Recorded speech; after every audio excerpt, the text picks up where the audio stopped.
Here's a great comparison on a supercharged LS, pump gas or E85. In this video, we're going to compare 91 octane pump gas to E85 on a supercharged 4.8 liter LS. Now, back in part 1, we installed the Cadillac STS M122 supercharger on our 4.8 liter using adapter plates from the guys at Mac Daddy Parts. Now, the combination ran very well, but we had to run it on pump gas. So as you know, the tune was a little soft. It limits power production. For this video, we're going to step things up with E85. We'll find out how much the E85 is worth over the 91, and then find out how much the extra timing is worth on the E85. Let's get going.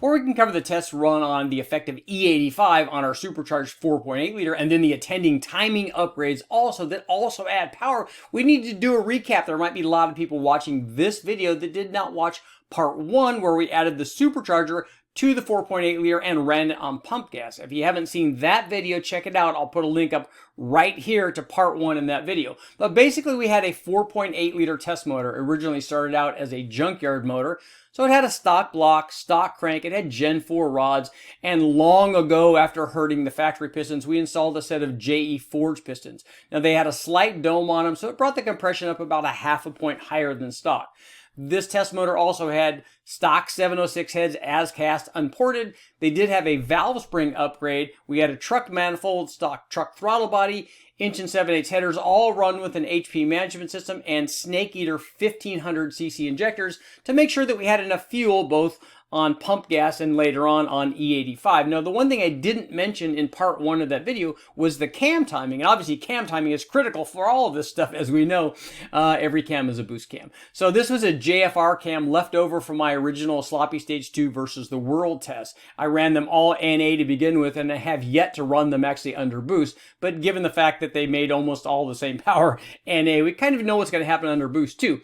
But I digress. The JFR cam was 595 lift. It was a 224, 228 degree duration split and 112 degree lobe separation angle. So that's the cam that's in our test motor. So run in this manner, naturally aspirated, our little 4.8 liter produced 401 horsepower and 368 foot-pounds of torque.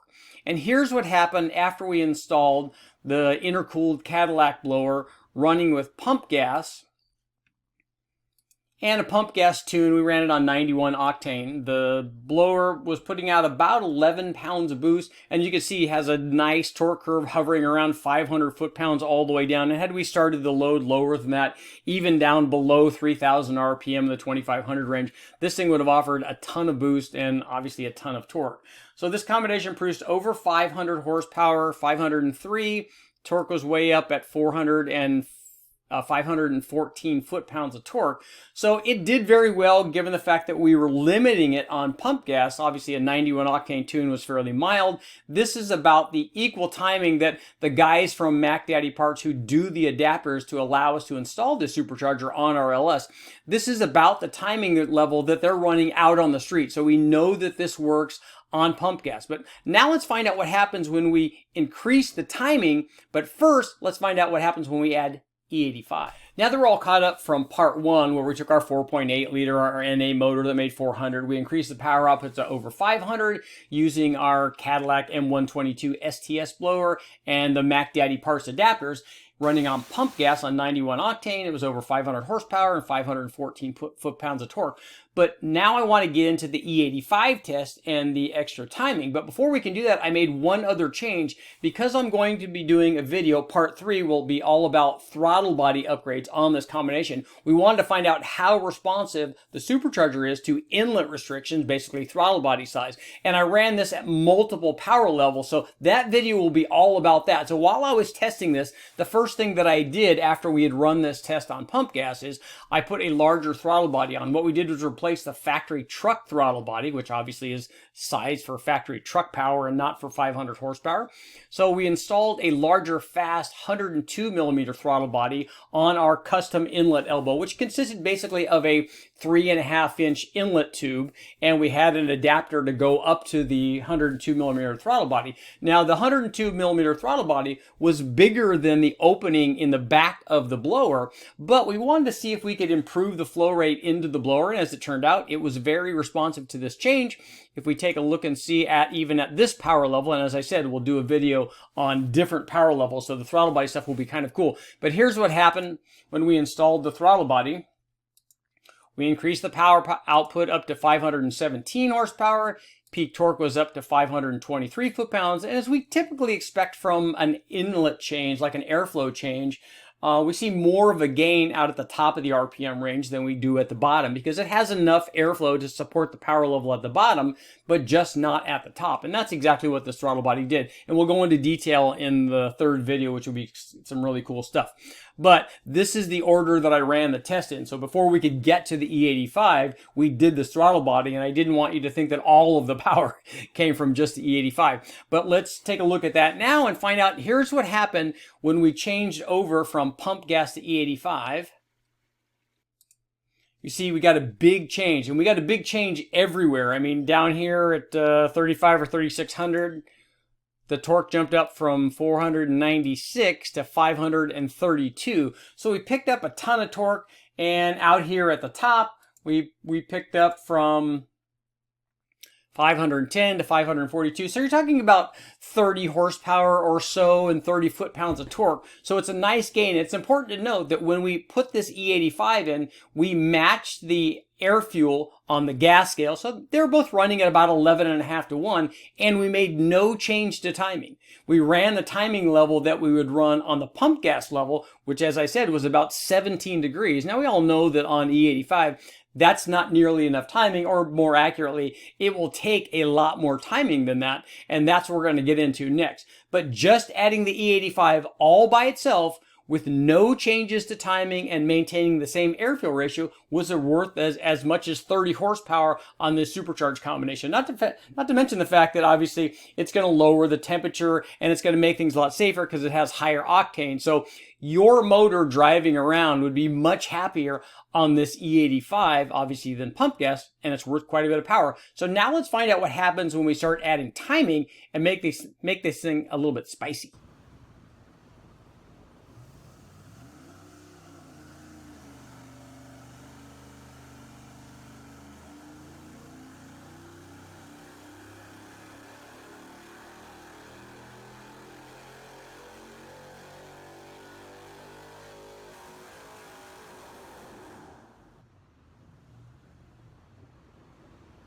After adding our E85 and seeing the gains there, we were excited about now changing the timing, because we knew that the pump gas tune was only 17 degrees at the top of the RPM range, was not nearly enough timing, and we were certain that this thing would respond to more timing. It even responded to timing changes when we had the 91 octane in it, so we knew that there was a lot of power left. So what we did was start increasing the timing. We were making 542 horsepower and 547 foot-pounds of torque. And now it's time to start adding a little bit of timing, a little spice to this baby. So what we did was add about 2 degrees and brought this thing up to 200 or 19 degrees total. We were up to 556 horsepower, 561 foot-pounds of torque, and obviously it was responding to the timing as we would expect it to. And after going through, we went up in 1 degree increments at a time when we were doing all this testing, but there's really no need for us to go through each one of those things. So what we did was, I would basically add, in this test, I would add 2 degrees everywhere. So we were starting down low with about 10 or 11 degrees, and then we would go up to, when we were doing the pump gas tune, it would go from about 10 or 11 to 17 at the top. So we would basically add 2 everywhere to that, and it was responding to that. So it even liked more timing down low, and we would add 2 degrees, it would pick up power, we would add timing, it would pick up 2 degrees. But when we're doing the timing on the Holley HP management system, obviously at each boost level, at each step up, each cell, we have more timing at the lower boost level than we have at the higher boost level. So what it's doing is interpolating from the high and low number and from the different RPM ranges. So what I did was at the end, to get this thing to make the most power, is we basically just put 23 degrees in all the cells at the end, and you'll see what happens, and it should be fairly obvious as to where we put the 23 degrees in.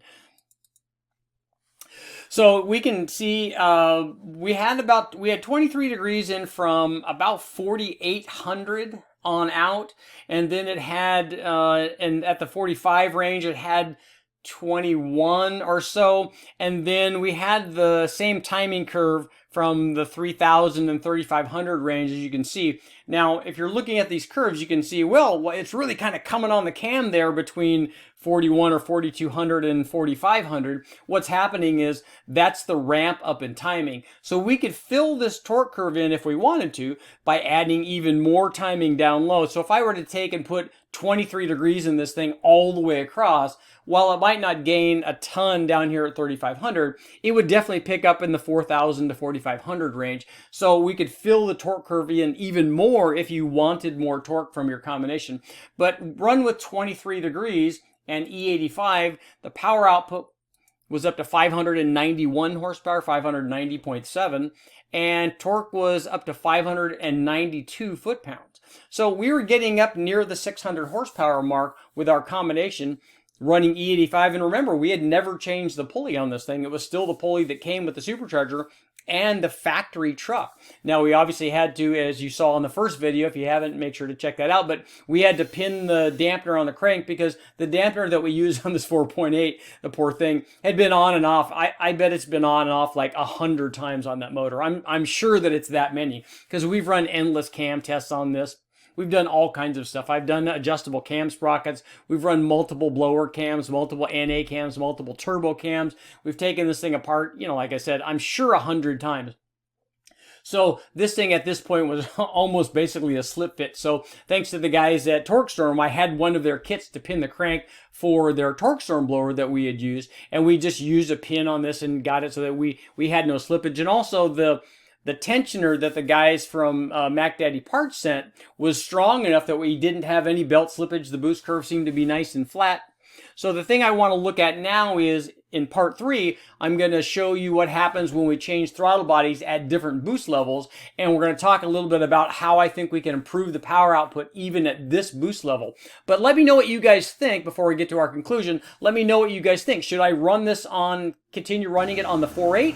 Should I step up to a 5.3 or maybe even a 6.0 to find out if this blower can support power on the bigger motor? Let's get to our conclusion.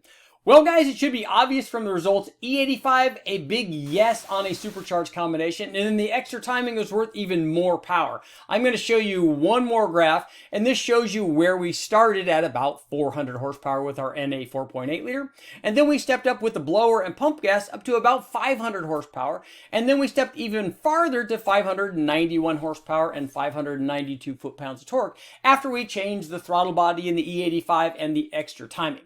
But the only question now is, what comes next? We know that part 3 is going to be a big throttle body test, but what should we plan with our supercharged 4.8 liter? Now, here are the options. First of all, we could change the blower pulley and or the crank pulley and increase the boost out of the blower to increase the power. The next option is I can port the inlet side of the supercharger, put on a bigger inlet tube and try to get more air in and then more power out of the blower.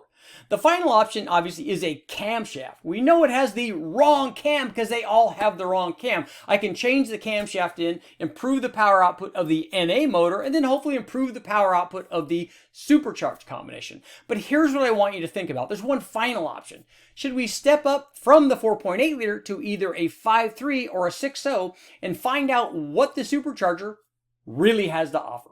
Our merchant holder guys, make sure to like, share, subscribe, ring the bell, do all that stuff. More supercharged power coming up.